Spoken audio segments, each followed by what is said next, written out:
Pembayaran denda administrasi PSBB tembus angka 100 juta lebih.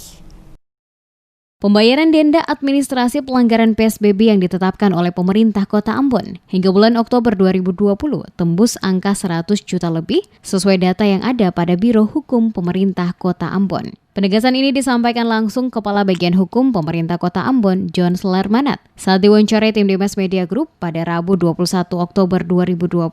Ia menjelaskan selama masa pemberlakuan PSBB diterapkan dalam Kota Ambon, banyak pelanggaran ditemukan tim Satgas Covid Kota Ambon di lapangan saat melakukan pengawasan maupun operasi justisi. Dikatakannya, hingga 21 Oktober 2020 ini, dari data yang tercatat, keseluruhan hasil denda yang dibayarkan oleh para pelanggar protokol kesehatan telah menembus angka 100 juta lebih, di mana penerapan sanksi denda yang diberlakukan mengacu pada Peraturan Wali Kota atau Perwali nomor 25 tahun 2020, di mana jika mengacu pada Perwali nomor 25 tahun 2020, maka bagi warga, pemilik moda transportasi maupun pengelola tempat usaha yang kedapatan terjaring dalam operasi justisi oleh Satgas Covid Kota Ambon, maka diberikan sanksi yang bervariasi mulai dari Rp50.000 hingga Rp30 juta. Mekanisme pembayaran administrasi bagi para pelanggar PSBB, kata John Sularmanat, bagi mereka diwajibkan untuk mengikuti sidang pada kantor pengadilan untuk selanjutnya yang bersangkutan membayarkan denda sesuai tingkat pelanggaran yang dilakukan. Salah satu contoh kasus adalah jika ditemukan tidak menggunakan masker, maka akan diberikan denda sebesar Rp50.000.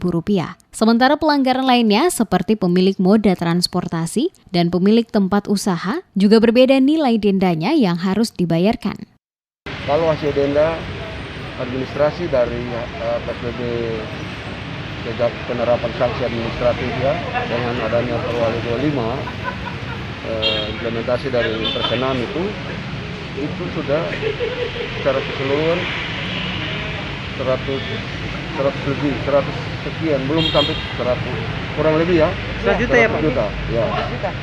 Nah, tetapi rekapan menyeluruhnya itu sementara masih diproses karena kan kemarin baru sidang hari Jumat itu. Iya.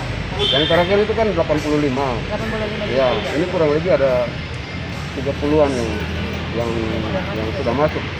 Ada yang belum datang, itu nanti tetap mereka datang untuk menyelesaikan. Sehingga totalnya kurang lebih sudah 100. Sampai saat ini jumlah pelanggaran yang ditemukan oleh tim Satgas Covid Kota Ambon saat melakukan operasi justisi di lapangan menurun drastis. Hal ini membuktikan semakin tingginya tingkat kesadaran masyarakat Kota Ambon untuk selalu mematuhi protokol kesehatan.